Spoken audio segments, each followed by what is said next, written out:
Parte 1. La feria en Segovia. El bullicio de la feria parecía un mar que lo tragaba todo. Voces, olores de cordero asado, campanas que repicaban sin descanso. En medio de aquella multitud, Isabel sintió que el aire se le iba de los pulmones.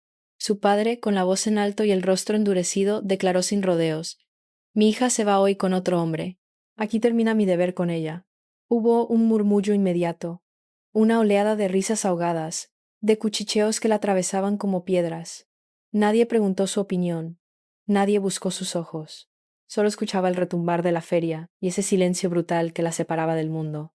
Entre los puestos de fruta y telas, un hombre observaba.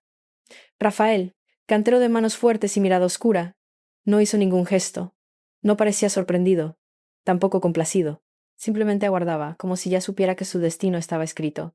Entonces, sucedió lo inesperado. De entre la multitud apareció un comerciante con quien Isabel había compartido secretos años atrás.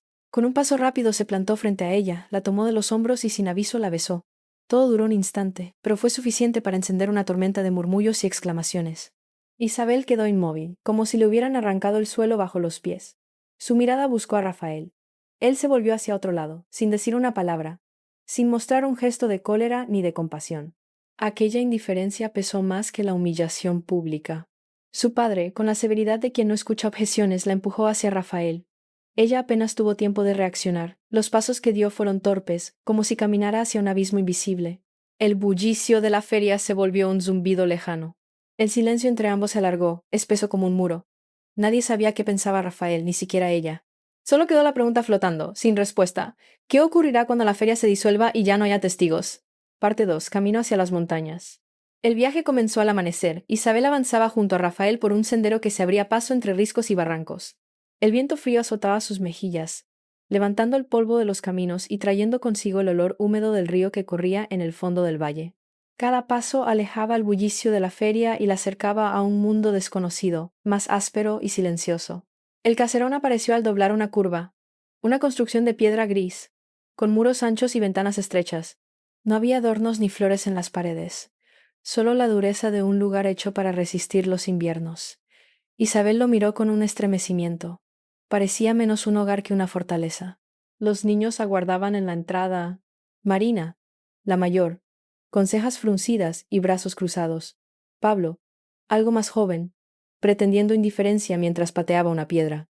Esteban, el pequeño, escondido tras el quicio de la puerta, observándola con ojos atentos. Ninguno sonrió. Isabel intentó saludarlos con un gesto tímido, pero obtuvo solo silencio. La primera cena fue un suplicio.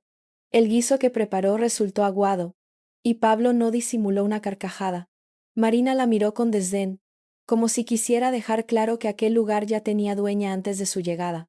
Esteban, en cambio, la observó con curiosidad, aunque no dijo nada. Rafael comió en silencio, sin levantar la vista del plato. Esa noche, al recostarse en una cama que no le pertenecía, Isabel escuchó voces afuera. Dos vecinos cuchicheaban junto a la ventana.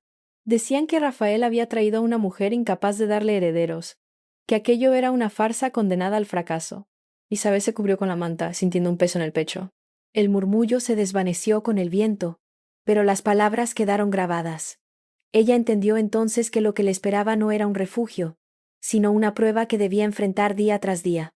Parte 3. Primeras grietas y un gesto inesperado. El invierno cayó sobre la sierra como una losa. El viento colaba su silbido entre las rendijas del techo, y el fuego apenas lograba templar la cocina. Una madrugada Marina se despertó con fiebre.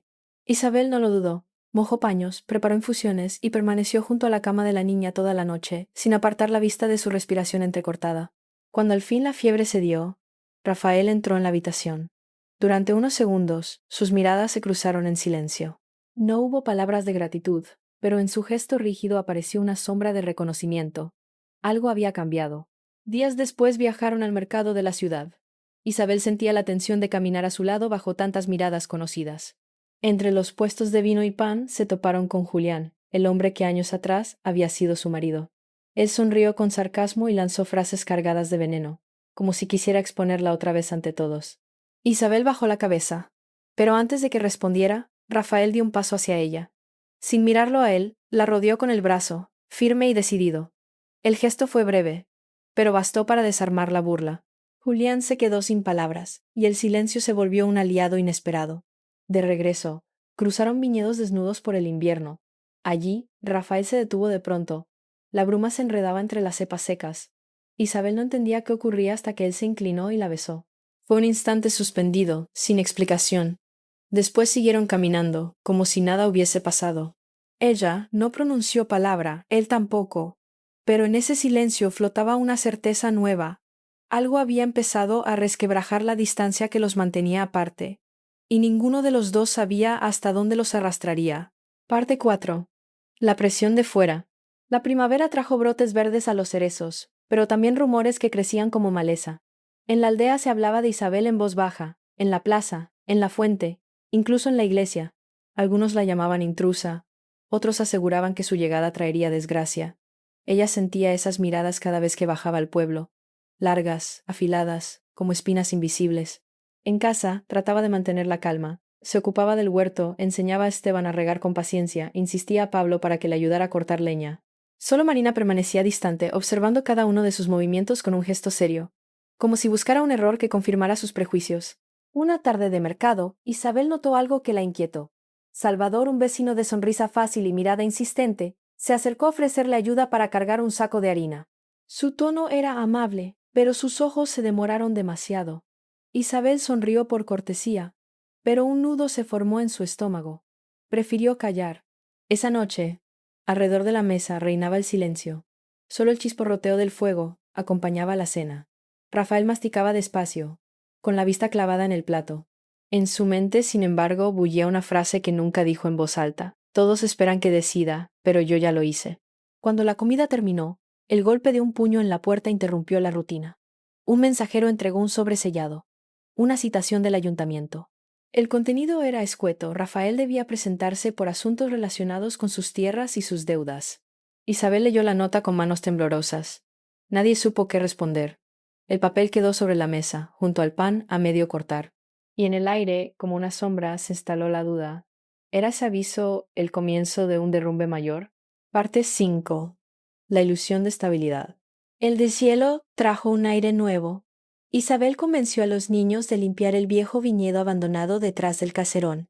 La tierra estaba dura, cubierta de piedras y raíces secas, pero entre todos lograron abrir surcos, levantar estacas y atar los primeros brotes. Pablo, que siempre mostraba indiferencia, acabó riendo cuando Esteban se manchó de barro hasta las orejas. Marina, aunque seria, no pudo evitar sonreír al ver cómo el huerto recobraba forma.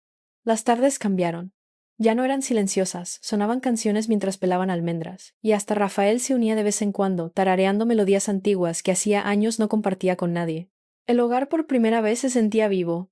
Isabel se sorprendía a sí misma riendo con los niños, sintiendo que sus pasos dejaban huella en aquel lugar. Una noche templada, tras cenar al aire libre, ella y Rafael quedaron solos junto al fuego. Isabel lo miró con cautela antes de preguntar: ¿Todavía piensas que vine aquí solo por obligación?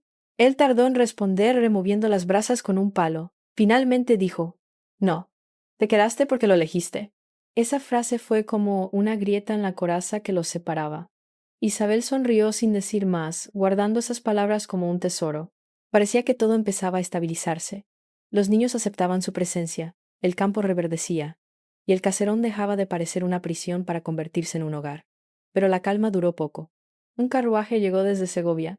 De él descendió un funcionario vestido con chaqueta impecable. Saludó con cortesía excesiva y, tras observar el viñedo con atención, anunció que necesitaba hablar con Rafael sobre la propiedad de las tierras. Su tono era tan correcto como inquietante. Cuando se marchó nadie dijo nada. El eco de sus palabras quedó suspendido, como una nube que anunciaba tormenta. Parte 6. El jardín que no floreció.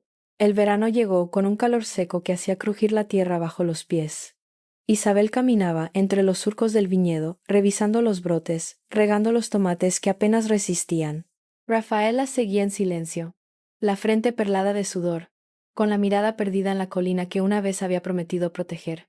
Los niños jugaban cerca riendo con la ligereza de quien aún cree que todo es eterno. Pero la tranquilidad era frágil. Una mañana un nuevo aviso llegó. La construcción de un camino comercial atravesaría la colina, y gran parte de sus tierras serían expropiadas. El funcionario explicó con una sonrisa institucional que no había marcha atrás. Rafael miró el papel, las manos temblando, pero sin pronunciar palabra. Isabel intentó buscar palabras de consuelo, pero ni ella misma podía disimular el nudo en la garganta. Esa tarde, se sentaron frente al viñedo, contemplando los surcos abiertos con esfuerzo. los tomates luchando por aferrarse a la tierra seca. El silencio entre ellos era pesado, lleno de la impotencia que a veces golpea más fuerte que cualquier tormenta. Los niños se acercaron, pero la seriedad de sus rostros reflejaba que incluso ellos intuían la magnitud de lo que ocurría. Isabel se inclinó y tomó una de las manos ásperas de Rafael. Hicimos todo lo que pudimos, susurró. Aún así, él asintió, apretando sus dedos con suavidad. No había reproches, solo la aceptación amarga de que hay cosas que ni el amor ni el trabajo logran detener. Al anochecer, se sentaron junto al único árbol que aún resistía el calor, contemplando la colina que pronto cambiaría para siempre. Isabel acarició las hojas, ahora marchitas, y respiró hondo. Cada brote, cada semilla plantada había sido un esfuerzo de amor, un intento de florecer en medio de la adversidad. Cuando los niños se fueron a dormir, ella y Rafael se quedaron en el porche. La luz de la luna iluminaba los surcos secos. Rafael tomó una vez más su mano y sin palabras le ofreció lo que podía dar. Su presencia constante, su apoyo silencioso. Isabel cerró los ojos y sonrió, pequeña, triste y agradecida a la vez. El jardín no floreció, pero el amor y la lucha que allí se habían invertido dejaron una huella imborrable en sus vidas. El viento sopló entre los viñedos secos y en esa brisa quedó la certeza. A veces, incluso cuando todo se pierde, el esfuerzo, la lealtad y el cariño compartido son lo único que permanece. Fin de la historia.